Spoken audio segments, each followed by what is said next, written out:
Glenn Greenwald expõe bastidores da esquerda brasileira. Ele mesmo, o Glenn Greenwald, da Vaza Jato, do Intercept, ele fez um corte, tem um corte dele aqui lá no Flow, ele expondo alguns bastidores da esquerda, alguns até bem engraçados, né? Por exemplo, uma hora que ele fala aqui que não dá pra você ganhar eleição sem dar uma visitada lá na casa do Caetano Veloso, né? E além disso, para quem gosta um pouquinho mais de política, eu vou te mostrar aqui uma pesquisa que saiu que mostra o cenário atual, né, tanto da esquerda quanto da direita, e uma diferença brutal entre a esquerda e a direita depois dessa eleição aqui para São Paulo. Você sabe que a eleição de São Paulo, ela reverbera no Brasil inteiro, e a fotografia que essa pesquisa mostra, eu vou te trazer aqui, tá? Eu vou te mostrar a notícia e vou fazer uma análise junto com você, uma análise política. Ela me dá uma esperança, cara. Ela me faz, assim, olhar pro Brasil e depois desse mar de lixo que a gente viveu, eu olho e falo, há um caminho. Há um caminho. O caminho que a gente tem que explorar é mais ou menos por aqui. Então, vem comigo que eu vou te mostrar, já deixa o like no vídeo e se inscreva no canal. Deixa o like agora, tá bom? Só respondendo alguns comentários do vídeo de ontem, né? Ontem eu soltei um vídeo, né? Eu usei um clickbait do Pablo Marçal, né? Como é que o Pablo Marçal ficou tão rico? E na verdade eu conto de verdade para te explicar depois como usar as ferramentas de mercado digital. E teve até um cara que comentou um negócio que me chamou a atenção. Ele falou, pô, Arthur, parece que o negócio tá no hype, aí você quer surfar, tal, esquece um pouco o Marçal ainda. Você usou o exemplo de um picareta como exemplo de sucesso. Não é isso não, cara, não é isso não. Deixa eu te explicar uma coisa, velho. Se o Pablo Marçal usou as ferramentas de marketing digital, de todo esse mercado que existe, para o bem ou para o mal, isso é uma coisa que a gente pode falar aqui, que a minha opinião você sabe muito bem qual que é. Agora, que ele usou muito bem, não tem como dizer que não, né? Ele usou muito bem, ele realmente ganhou muito dinheiro explorando essas ferramentas. E o lance é o seguinte, meu irmão, hoje, eu não sei o que você faz, eu não sei se você vende um produto físico, ou se você é um prestador de serviço, ou se você só estuda, ou se você ainda não tem renda. Se você está de fora do mercado digital, você está absolutamente limitado. Cara, não importa, você pode fazer qualquer coisa, você pode, sei lá, desde vender produtos eletrônicos até ser, sei lá, um cabeleireiro. Se você não tem rede social, se você não sabe explorar as ferramentas do mercado digital, um abraço. E para quem faz parte dos nossos treinamentos, você sabe, a gente já fez um treinamento, por exemplo, de inteligência artificial, que combinado com esse de mercado digital, você consegue não só ter uma renda extra, como também ter a sua principal fonte de renda. Cara, eu posso falar disso com autoridade, porque eu hoje vivo de internet, né? E não recentemente, faz, sei lá, desde 2016, por aí, olha só, já faz 8 anos, né, quase 9, que eu vivo de internet, eu vivo na internet. Tudo que eu faço, inclusive a projeção da minha imagem pública, inclusive aquilo que eu quero politicamente, eu uso o mercado digital. Portanto, se você não sabe, se você não entende ainda com profundidade, saiba, velho, você está ficando para trás. Existe um monte de gente de 14 a 80 anos, tá, que aproveita esse mercado que cresce mais de 30% todos os anos. Pois é, né? Então, ó, o link tá aqui, eu fiz uma live ontem com o Brigadeiro, foi maravilhosa. Aproveita pelo menos o conteúdo gratuito, cara. Assiste a live aí, beleza? Vamos lá, vamos começar com o corte. Bora. O Brasil, cara, ele tem algumas facetas interessantes mesmo. Por exemplo, essa eleição de São Paulo agora, ela foi... É interessante como ela acabou ela repercutiu no Brasil inteiro, né? Eu tô falando Brasil, mas eu sei, por exemplo, que o Pablo foi lá na Argentina participar de coisas lá, agendas e tal. Mas aqui existe um fato que é o seguinte, geralmente, cara, as pessoas que buscam o palanque municipal em São Paulo, elas são pessoas de projeção nacional e que podem vir a se tornar presidentes um dia, né? Isso é verdade, tanto para a esquerda quanto para a direita, né? A política no Brasil, ela tem traços assim que a gente nunca pode dizer que, por exemplo, um candidato não vai dar uma cadeirada no outro, né? Então as coisas acontecem aqui de formas muito loucas, cara. Como é que tava pra você? Eu sei que você não mora aqui em São Paulo, mas isso que eu tô falando aqui, essa campanha pra prefeitura que tem repercutido no Não, Brasil, foi bem interessante, estou prestando muito pra atenção você para isso. como um jornalista, vai. Como Glenn Greenwald viu aí essa... Não, então, vou falar isso que está me incomodando mais do que tudo. Obviamente, nenhum jornalista que trabalha para a Folha o Globo, Veja, Estadão, vai gostar do Pablo Marçal. Eles não são o alvo dele. Ele não está tentando atrair essa elite. Obviamente, ele está tentando atrair o povo. E o sucesso que ele conseguiu ter, primeiramente, é muito como Trump. Em 2016, a mídia norte-americana dava quase toda a atenção para Trump. Por exemplo, quando ele estava chegando para discursar, eles vão parar tudo e focar ao vivo onde ele vai falar antes da chegada dele. Por quê? Porque todo mundo tinha muito interesse no Trump e quase nenhum outro candidato, porque ele foi tão extraordinário que ninguém podia acreditar que tudo que ele estava falando. A mesma coisa aqui no Pablo Marçal. Você olha para qualquer veículo da mídia, se eles fizeram alguma coisa sobre Bodas, ou Tabata, ou Nunes, ninguém assistia. Cada vídeo sobre Pablo Marçal tinha milhões de vistas. Então, tinha essa grande incentiva de motivação do veículos da mídia que prestou tanto atenção para ele, mesmo negativo, que isso aumentou muito a importância, o tamanho dele. Mas Cara, assim, isso é óbvio que o engajamento, né, de figuras que a imprensa não gosta, normalmente são maiores, mesmo porque é mais interessante uma matéria atacando alguém do que defendendo alguém. Isso por si só, eu nem tô personalizando em quem é o alvo daquilo ali. Mas você saber explorar essa tensão é algo que não é novo, tá? Inclusive assim, cara, se a gente voltar pro nazismo, o Goebbels, lá no início do nazismo, ele já fazia isso. Ele usava a tensão negativa da imprensa da República de Weimar, né, para promover o nazismo. Então isso é muito antigo, mas de fato, com novas ferramentas como a internet, etc., existem outras maneiras de se fazer que a direita faz melhor do que a esquerda. Isso assim, isso é meio que fato. Até a esquerda reconhece que a direita é melhor nisso. A coisa mais importante, acho que obviamente todo mundo na mídia adora denunciar Pablo Marçal. Fala que ele está uma pessoa ruim por causa disso, ele é uma pessoa nojenta por causa disso, ele está mentindo sobre isso. Mas é muito raro que essas pessoas perguntam por que nossa perspectiva sobre Pablo Marçal é tão diferente do que o grande povo que ele conseguiu atrair o apoio deles, mesmo sem nenhuma vontade. Imagina se ele tinha muito tempo na televisão e milhões de reais do partido. Ele, sem dúvida, chegaria na segundo turno. Isso é uma coisa que aconteceu não só com o Paulo Marçal. Aconteceu com todas as figuras de direita, inclusive com o Bolsonaro em 2018.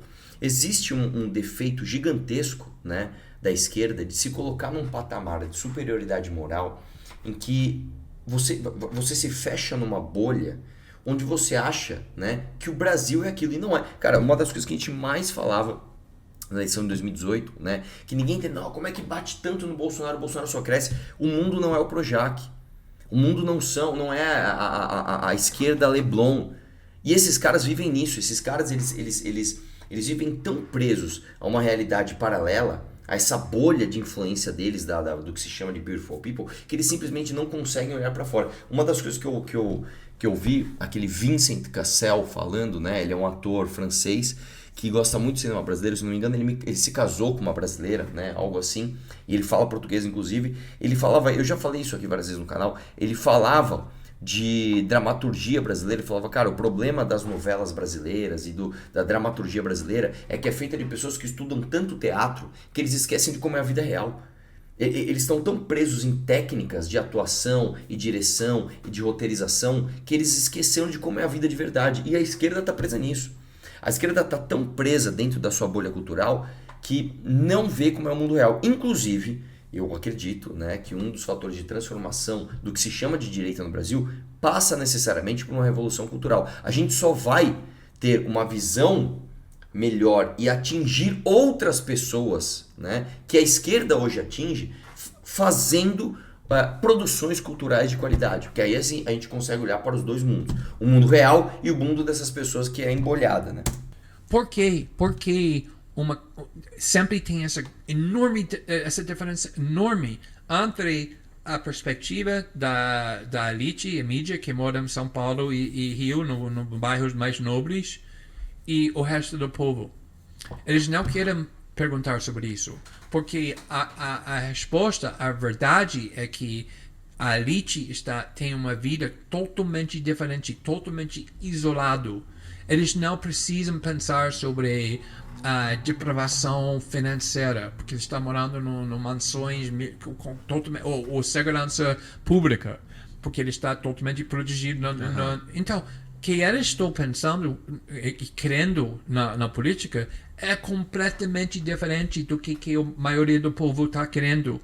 E isso é uma situação bem perigosa quando o elite está isolado na partes bem nobres. É como a Revolução na França que aconteceu, quando o aristocrata estava escondendo atrás nessa castelos a parede, o povo vai chegar na parede e vai querer invadir.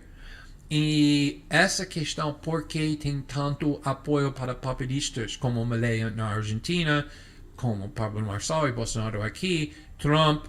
Agora, só uma coisa, tá? De todos esses que você citou, Bolsonaro, Pablo Marçal, Trump e Milei, o Milei é disparado o melhor.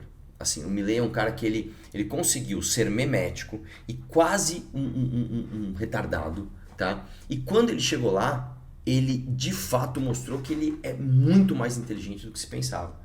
Está fazendo, e corajoso, está fazendo as reformas que precisam ser feitas, está conseguindo articular, está conseguindo colocar o país em ordem, né? Eu lembro, quando eu fiz uma análise do Milei, eu falei, olha, as evidências que ele dá hoje não são as melhores, né? Ele fala que ele não vai negociar com países comunistas, eu espero que ele esteja mentindo.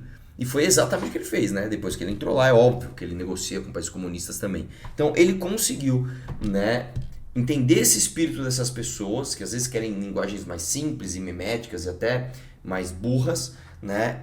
Mas também a responsabilidade de você ter um cara como presidente da Argentina e fazer as coisas direito, né? É uma coisa difícil de se combinar. Muito na Europa, Marine Le Pen, outra candidatos Sempre à direita, né? Porque a realidade da esquerda, mesmo que eles gostem de afirmar que eles estão representando o povo, eles estão compostos pela elite, pelas pessoas ricas. Sim. Você sabe, eu conheço muito bem. Só uma coisa, o eleitorado do Boulos, ele tá todo nas elites aqui de São Paulo, tá? Não tá na periferia, não. Da política esquerda no Rio.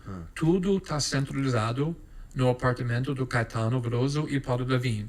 Não tem como de ganhar uma eleição no Rio sem ir lá. E você chega lá e é Caetano Veloso. Então, é um apartamento enorme, o duplex que mora em cima é a família Marino, que são donos do Império do Globo. Tem 50 servos que são invisíveis trabalhando atrás de uma parede. Tem 2 ou 3 assistentes, assessores que só bota vinho na copa do Paulo Lavigne para sempre ter o Marconi, então... Estão vivendo, porra. Mas depois, no meio de tudo isso, celebridade chegando o tempo todo, eles falam muito sobre o que precisamos fazer para as comunidades, para as favelas. Eles não têm nada a ver. Eu lembro muito bem que... Você tá vendo que ele tá falando? O Ganglinho, assim, você não tem que analisar ele como um bastião da moralidade, um cara muito preocupado com o Brasil, ou um analista político genial. Não é isso.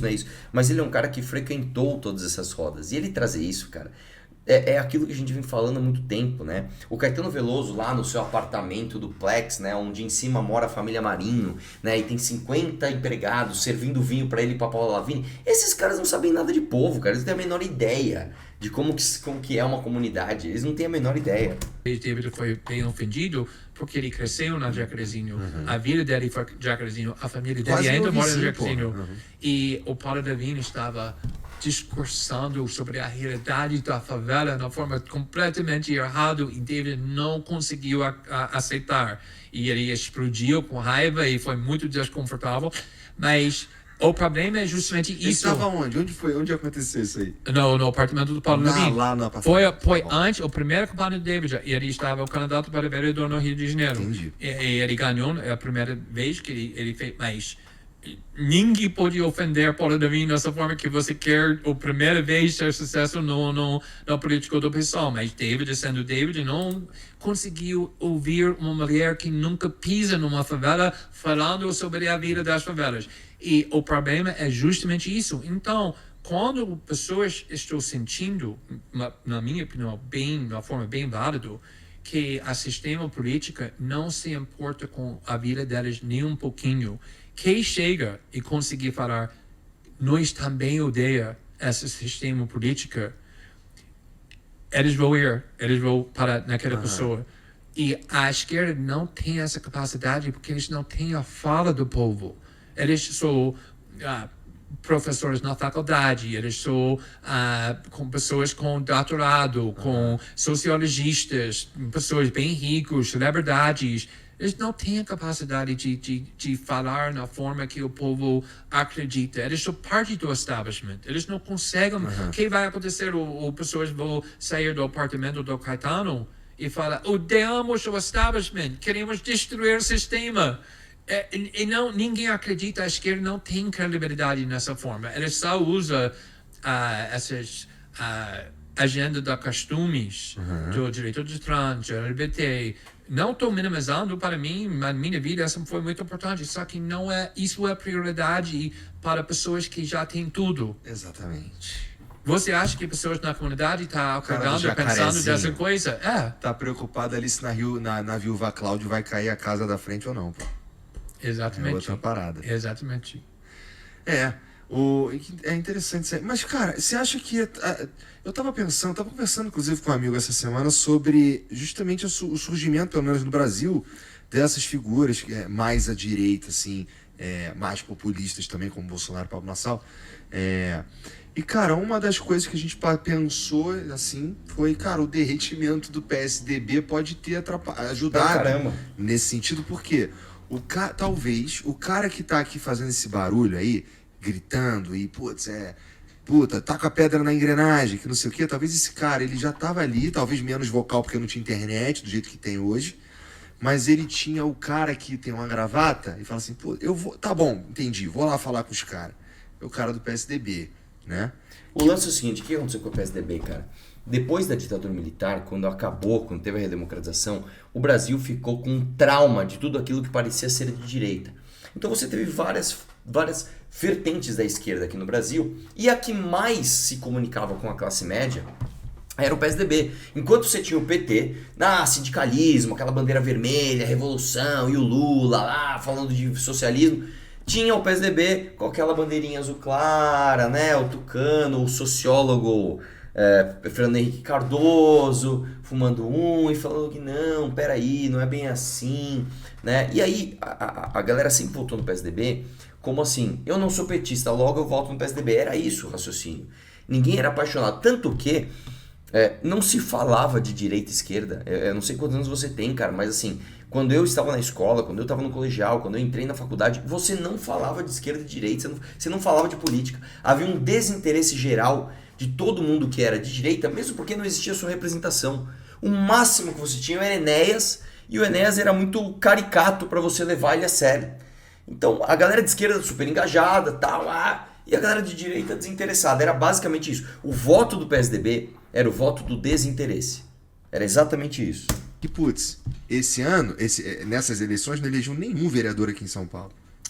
Eu sei. Que o PSDB, o base do poder era São Paulo. Então, assim, esse esvaziamento, porque os políticos ficaram mais velhos, tudo mais, esse derretimento, pelo menos um dos ângulos que eu enxergo para a ascensão desses caras não tem mais um outro cara que tu consegue se identificar, que as pessoas conseguem se identificar como direita, capaz de ter de trocar essa ideia com os políticos velhos, sabe? Esses caras estão acabando. E aí os que estão surgindo são os caras meio menos hábil politicamente. Mas eu acho que por causa disso tudo mudou politicamente aqui no Brasil, mas também nos Estados Unidos, ou seja, que Eu sei que pessoas na direita sempre acreditavam que o grande mídia estava no lado do Lula e PT. Na realidade, não era o caso. O ideologia ideal para as pessoas da Globo e Veja e tudo isso é o PSDB, que Não é verdade. não é muito radical. Aí não é verdade, cara. Aí eu vou te dizer o seguinte. Você pode até achar que a ideologia da Globo era mais parecida com o PSDB, que era uma social-democracia. Não, não é, cara. Né? O comando da Globo, se você pegar, tipo assim, os diretores da Globo, tudo bem. Você pode até falar, né?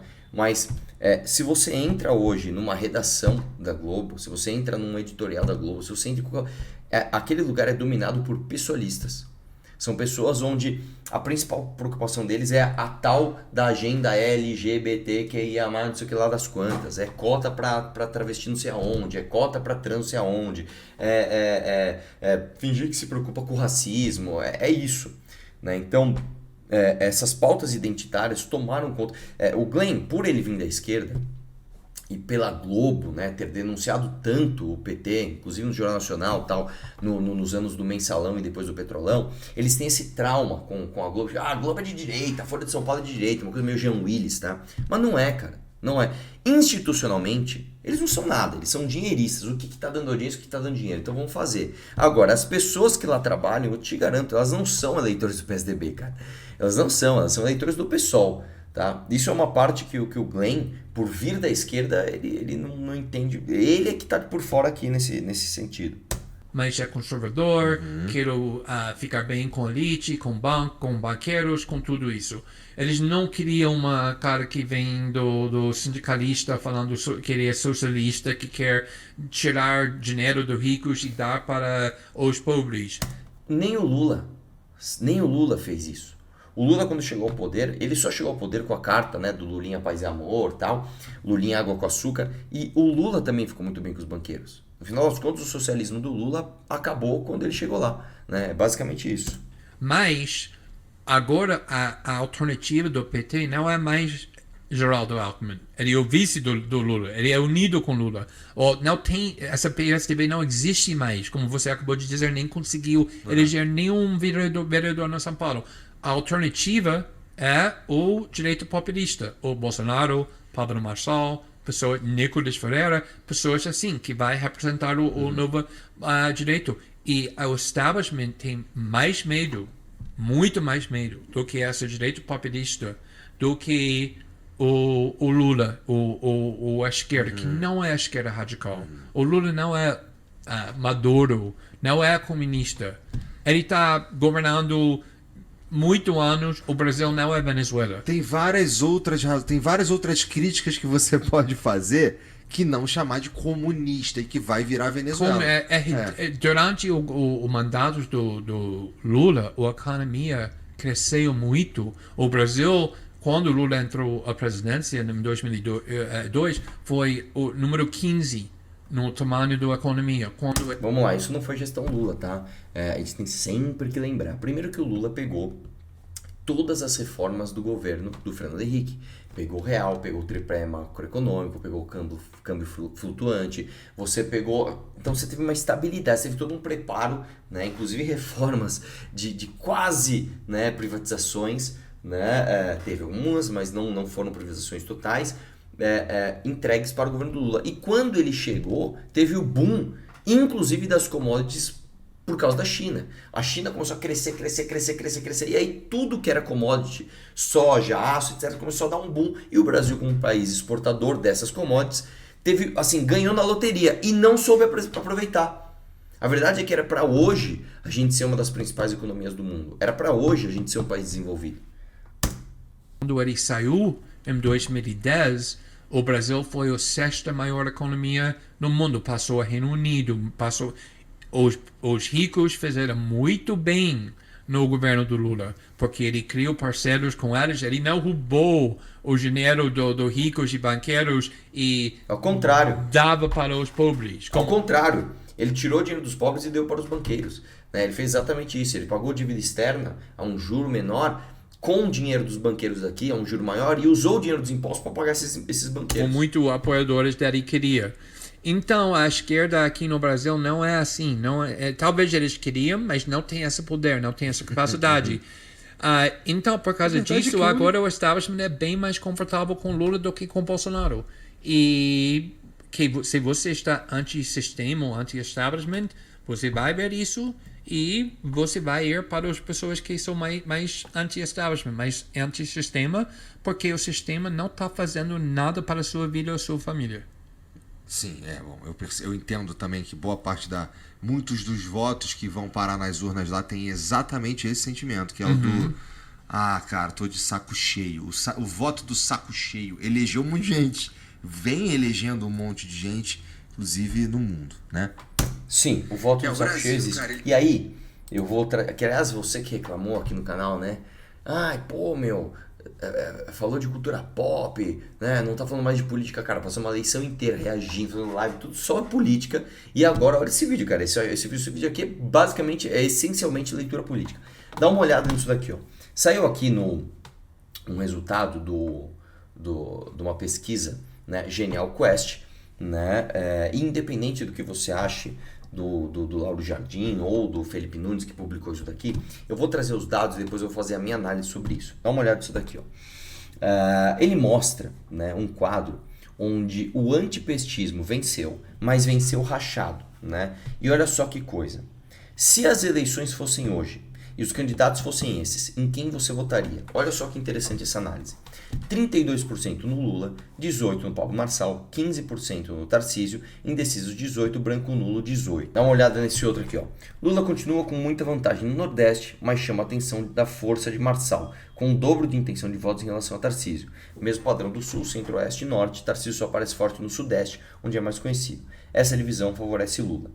Os dados da pesquisa apontam para duas consequências da eleição desse ano, pensando em 26. 1. Marçal conseguiu nacionalizar seu nome com a analisação da campanha de São Paulo. 2. Dentro do eleitorado antipetista de 2022 surge um novo nome para disputar o espólio de Bolsonaro. Michele, Tarcísio e Marçal têm o mesmo percentual de força para enfrentar Lula em 26 na avaliação do eleitorado Bolsonaro. Ao mesmo tempo, isso vai exigir muito mais trabalho e estratégia de nomes como Zema, Caiado e Ratinho, se quiserem mesmo ser candidatos em 26. Diante de um resultado desse, resta saber se Marçal teria condições de disputar uma presidência ou se seus direitos políticos serão cassados antes de 26. E aí mostra aqui outra coisa.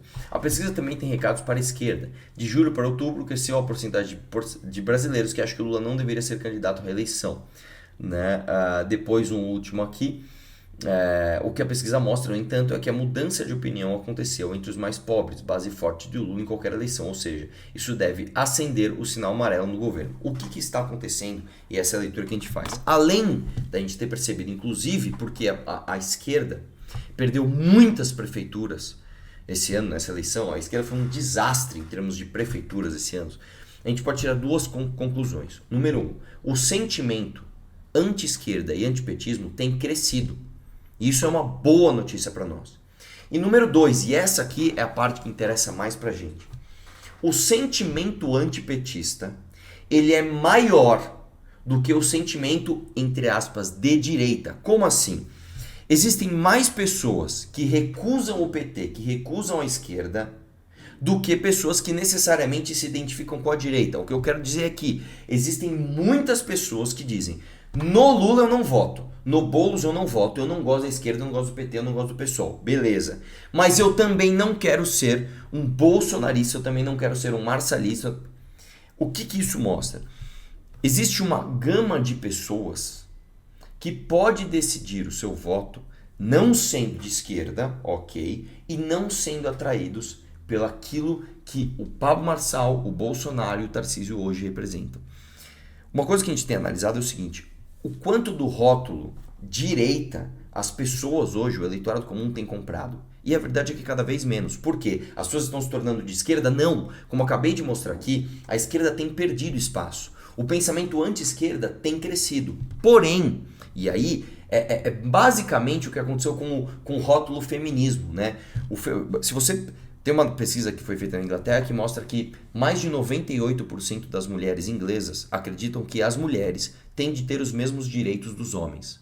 Só que menos da metade das mulheres, ou seja, menos de 50%, se consideram feministas. Ou seja, o rótulo original, que ser feminista era a favor de igualdade, se perdeu ao longo do tempo. A mesma coisa está acontecendo com a direita.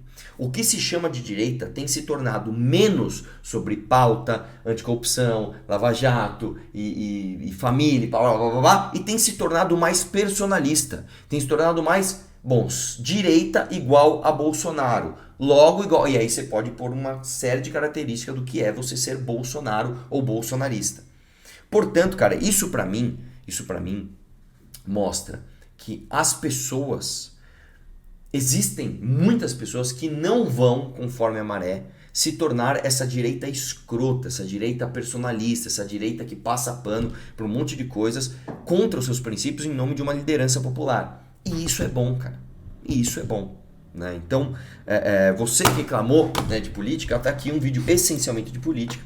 Não sei se vai bombar, mas o fato é que eu precisava contar isso pra você. E agora que eu já contei, você deixa o seu like no vídeo e não se esqueça de assistir a live que a gente fez ontem com o Marcelo Brigadeiro e falando de marketing digital para você aprender a ganhar dinheiro, beleza? É isso aí, um abraço. Vamos questionar tudo.